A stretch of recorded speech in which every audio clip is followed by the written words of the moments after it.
Joining us now is Rick Nash, who now serves as the Director of Player Development for the Columbus Blue Jackets. And Rick, we just watched that.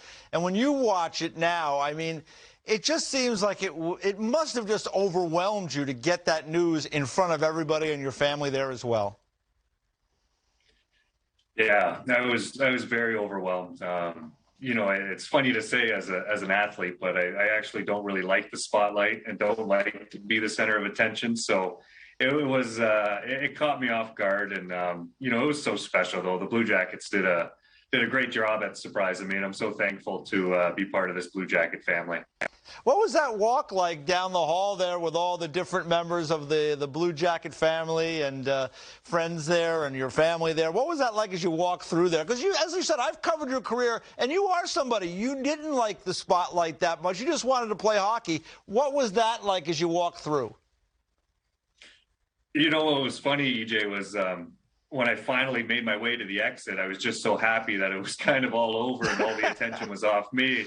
And then I walked out that door and the whole organization was lined up down the hallway, and I just started sweating again and got nervous again. And I was like, I'm like, all these people are here for me. I just couldn't comprehend it at the time. How about your wife? Because she looked like she was getting emotional. How did she handle it? And you had the little guys there as well. Yeah, that was really cool part, was to have my family there. And you know, she's a lot more emotional than me, and you know, she kept a secret for a few days. So it was so great. My mom was there to be able to experience this announcement, and I'm just so thankful, and it truly is an honor. All right, so they're going to raise number 61 to the rafters there in Columbus. Let me ask you the question. It's not a common number, 61, and you had it ever since you played in junior. Give us the background of how you ended up with that number. It's not like a crazy story, but it is interesting the way it unfolded. Yeah, it was very interesting.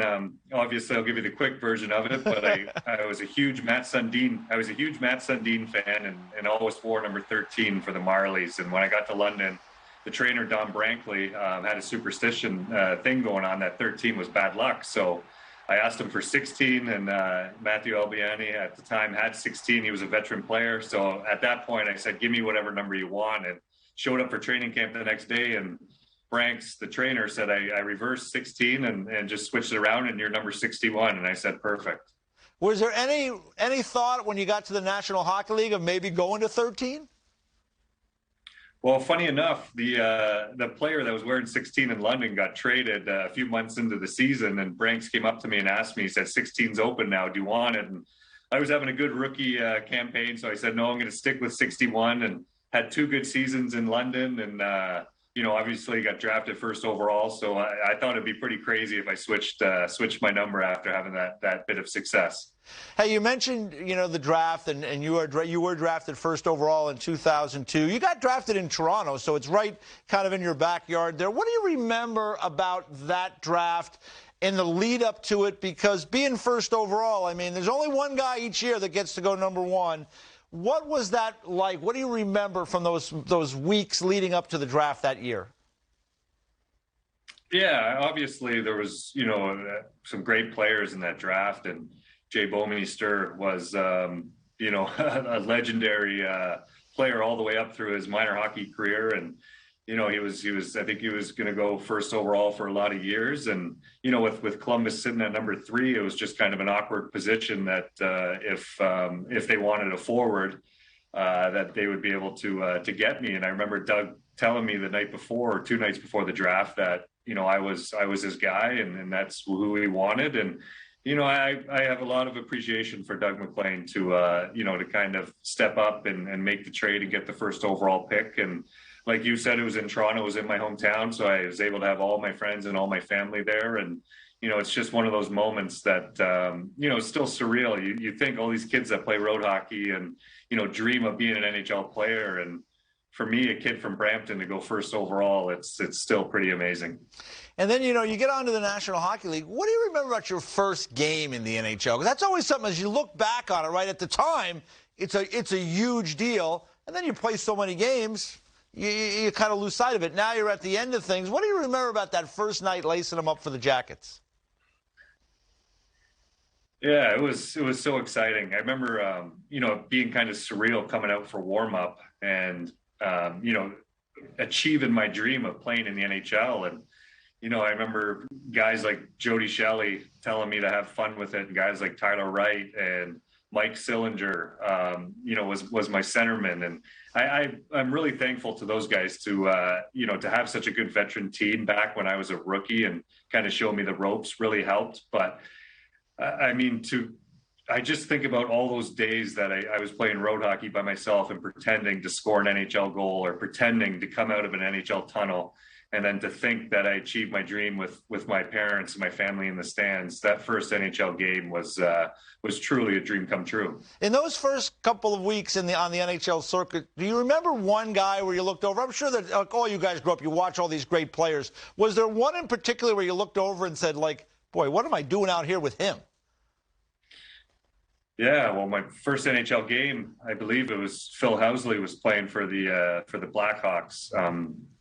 And I remember chasing him behind the net, and I think he kind of did a stutter step, and I was on the ground in the corner, and then you go to New Jersey, one of my first road games, and you're playing against the legendary New Jersey Devils with Kevin Stevens and these guys. It's eye opener. And when Lemieux came back, getting a chance to line up in a face off beside him, and I think I took a high stick and penalty against them, and I wanted to say sorry, Mr. Lemieux.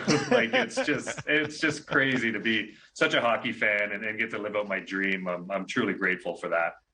Hey, Rick, your career cut short by concussion issues. You could have come back and tried to play, but you just felt like in consulting with doctors that it probably wasn't the best move for you. How are you feeling now, and how long did that process take till you started to feel better? Yeah, you know what, EJ, I consider myself pretty lucky after playing, the amount of games and the amount of years that I played. I probably could have still continued to keep going, but just with, some ongoing issues that I had, concussion related, that I still have to this day. It's something that I didn't want to deal with moving forward. If I did receive another concussion, you never know how bad that next one's going to be. So, the best decision for me and my family was to close that chapter in my career and move on. But it's a big issue in all sports and all life is a head injury. You only get one brain. So I'm going to try to hopefully live a healthy life now with my family and watch my kids grow up. You mentioned like you still have some lingering effects from that. What are things like that? Because I can remember talking to different players after their careers, and then they said similar things. I mean, is it something that is just on occasion, or is it something that you really have to deal with on a day-to-day basis? Yeah, you seem to deal with it on a day-to-day basis, and you still try to see doctors and try to help it, whether you get the odd headache here or there, or the sore neck, whatever it might be. As I said, I live with my issues, and I feel like there's other guys around the league and around sports that have it way worse than I do. So, you move on with life, and you be thankful for what this game gave me. And you play a contact sport, and it's tough, but at the end of the day, I'm healthy, and I get to continue my career post hockey in the front office that I'm very thankful for. Yeah, you mentioned that. How are you liking that change now? You started off as an assistant to the general manager. You moved in now the director of player development. How has that transition been for you? The transition has been great.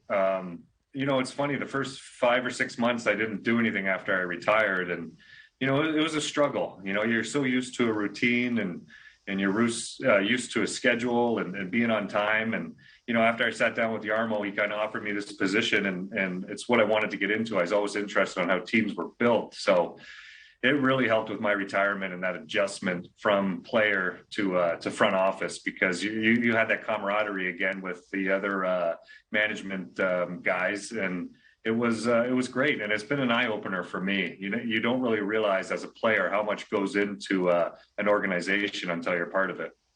You know, Rick, it's funny you mentioned that. Like in that time between when you retire and then you figure out what's going to be next, there is that window of time when you're looking and you're searching. Did you reach out to other players that have been through it? Did you have discussions about like what they went through? Because you guys are so young when you walk away from a professional sport. It's got to be something that you really have to consider. Yeah, it really is. And you think about how young you are when you kind of commit yourself to the game, and you miss a whole bunch of opportunities of education and kind of where you're going to grow for your real life, because you're just so dedicated into hockey. So I definitely reached out. I sat down with Jeff Gordon and Chris Drury and Mark Hunter, and I called Steve Yzerman and all these guys that I kind of looked up to as, not only hockey players, but hockey executives and people and friends. So, it was important for me to get their feedback and kind of take their take on it. And, I kind of took all the information and deciphered it myself. And, and Jarmo was nice enough to kind of let me come in and follow him around and kind of get my, my bearings around the organization and figure out what I wanted to do. What was the best advice you got from any of those guys? It's a good question. I would say Mark Hunter told me to stay in the game. He said, if you go retire and, stay out of it for 2 or 3 years and then try to get back in, he said, you might not have the same contacts that you had and this and that. And that information kind of, really hit home. And I remember Steve Yzerman telling me, if, it's not a job where you can be part-time and, come to some games and show up to the office on Sundays and just be around. It's a job that you have to be 100% invested in. And, I respect those two guys big time. So that information kind of stuck with me. All right, you're involved with the team now. You talk about, the learning process. You also mentioned a little earlier Mike Sillinger. You got Cole Sillinger there now. You got young Cole Sillinger, who is the son of Mike Sillinger, and he's playing so well as a rookie, a very young rookie for the Blue Jackets. That's got to be an eye opener for you, and go like, where did this time go? It really is. I remember calling him after we drafted him. After Jarmo talked to him, I was calling him to welcome him to Columbus, and you could hear his dad in the background, and. I asked him if he remembered that his dad was my first centerman, and he said, of course, my dad's told me. So it's crazy how fast it goes. It's funny, when I played my first season, I remember all these guys telling me, make sure you enjoy it because it goes fast. And at the time, you're just like, yeah, right, it's my first season. And then towards my end of my career in New York, I remember, and Boston, I remember telling the younger guys, I'm like, you guys better enjoy this because it goes fast. So to see Cole doing so well on our team and succeeding from such a great family and, having that relationship with Mike, it's been awesome. All right. Before I let you go, I did want to touch on the Olympics with you because you're a 2-time gold medal winner with Team Canada, 2010 in Vancouver, 2014 in Sochi. You're part of development now. You're part of the building teams. What is it going to take for Team Canada? They got so many really good players to choose from. What's the important thing in building a team that can go all the way in a short tournament and win the gold medal? Yeah, it's tough because you hit on a key point. It's a short tournament, and every game, whether it's 7 or 8 games to get to that gold medal and win that championship is a huge game, and you kind of want to get better each game and build it as it goes. But I thought Steve Yzerman did a great job in the last few Olympics and finding that right balance of what kind of players you need to win a short tournament.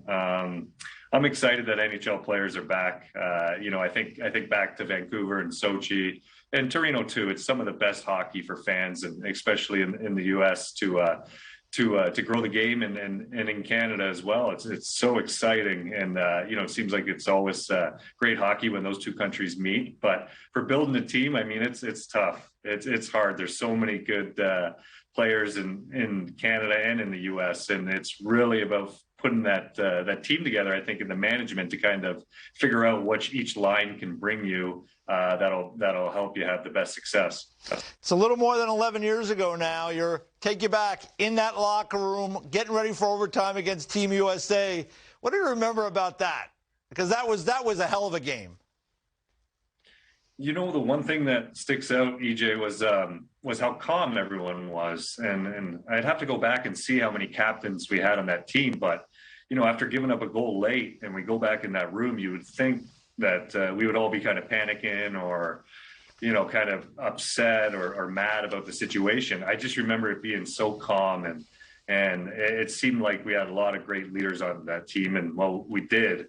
Because we came out in overtime, and it was like we just played with that confidence and didn't let the main goal get out of sight, no matter, you know, a late goal or a good opportunity. And I really you know, bring that back to having all the different captains and assistant captains and leadership that Steve put together on that team. Well, Rick, thanks so much for the time today. Congratulations on the honor in Columbus. It's coming up on March the 5th, 2022, against the Boston Bruins. I'm sure it's going to be a lot of things you're going to think about between now and then. It's going to be a very special night for you. Thanks so much for taking the time today. We really appreciate it. Thank you for having me. Appreciate you guys.